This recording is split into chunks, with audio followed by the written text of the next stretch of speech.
Hello সবাইকে, আবারও চলে আসলাম একটা নতুন মিনি ব্লগ নিয়ে। সকালটা শুরু করলাম চা একটা গোলা রুটি দিয়ে, তারপর চলে গেলাম আনশকে রেডি করিয়ে।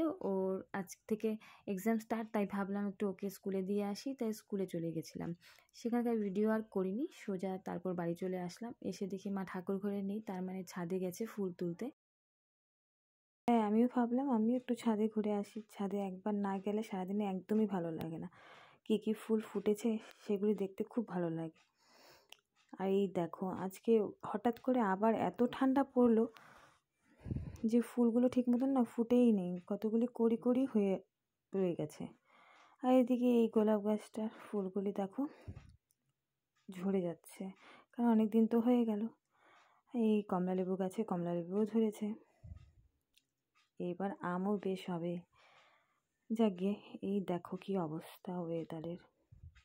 তারপর সোজা নিচে নেমে এসে বিছানাপাতি ঠিকঠাক করে নিজে একটু ঠিকঠাক হয়ে চলে গেলাম নাস্তা বানাতে। নাস্তাতে রেডি করলাম একটা নিরামিষ সবজি, যেহেতু আজকে টুয়েসডে মানে আমাদের নিরামিষ, তাই নিরামিষ সবজি বানালাম। গাজর, ফুলকপি, আলু, বিনস, মটরশুঁটি এগুলো দিয়ে, আর পরোটা রেডি করলাম। এরপর আমার নাস্তা প্রায় কমপ্লিট। আমি নিজে নাস্তা করতে বসেও পড়েছিলাম, আর ওদিকে মার জন্য চা বানাচ্ছিলাম। চা বানাতে বানাতে নিজের নাস্তাটাও কমপ্লিট করে নিলাম। আর বাকিদের এখনও অনেক দেরি আছে, কে কখন করবে কোনো ঠিক নেই। তারপর নাস্তা করা হয়ে গেছে, তারপর চলে গেলাম সোজা ফ্রিজে চেক করতে যে কি কি সবজি আছে কাঁচা রান্না করব। তারপর ভাবলাম নিরামিষ, তাই মুগ ডাল করে ফেলি। মুগ ডালটা বসিয়েও দিয়েছি। ভাবলাম আজকে একটু শিম দিয়ে মূলো দিয়ে মুগ ডালটা করি, তাই এদিকে আমি শিম আর মূলোটাও কেটে নিয়েছি, আর ডাল বসিয়ে দিয়ে এদিকে আমি সব সবজিও কেটে ফেলেছি। আজকে করব হচ্ছে করলা আলু ভাজা, মিষ্টি কুমড়ো। কদিন ধরে কী হয়েছে, আনসের মিষ্টি কুমড়ো খেতে এত ভালো লাগছে বলে মাম্মি আমাকে সবসময় মিষ্টি কুমড়ো দিবে, তাই ওকে মিষ্টি কুমড়ো ভাজা করে দেবো। আর এদিকে বাঁধাকপি, ডালও এদিকে আমার হয়ে গেছে সবজি কাটতে কাটতে। এবার রান্নাটা বসিয়ে ফেললাম। এইদিকে হচ্ছে মিষ্টি কুমড়ো ভাজা, আর এদিকে বসিয়ে দিলাম হচ্ছে বাঁধাকপির ঘন্টা। ব্যাস আস্তে আস্তে আমার রান্না চলছে, আর এদিকে ঘরের টুকটাক কাজ চলছে। এদিকে ছেলে আসার টাইমও হয়ে গেছে, এবার আমার রান্নাও প্রায় কমপ্লিট।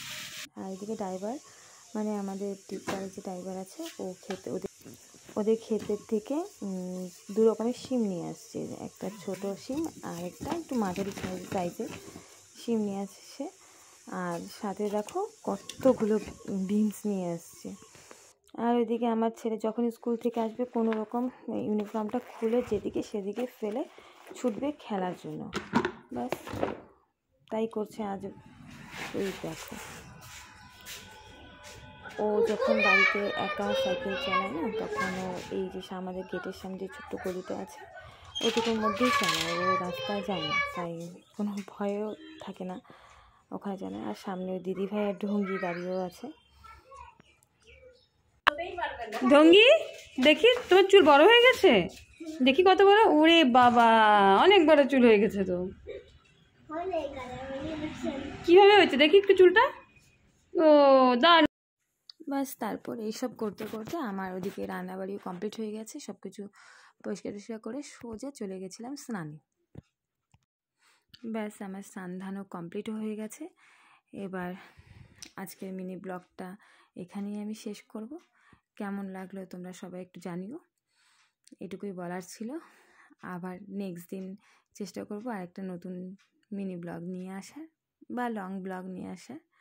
পাশে থেকো, ভালো লাগলে লাইক, কমেন্ট, শেয়ার করে দিও। বাই, সবাই ভালো থাকো।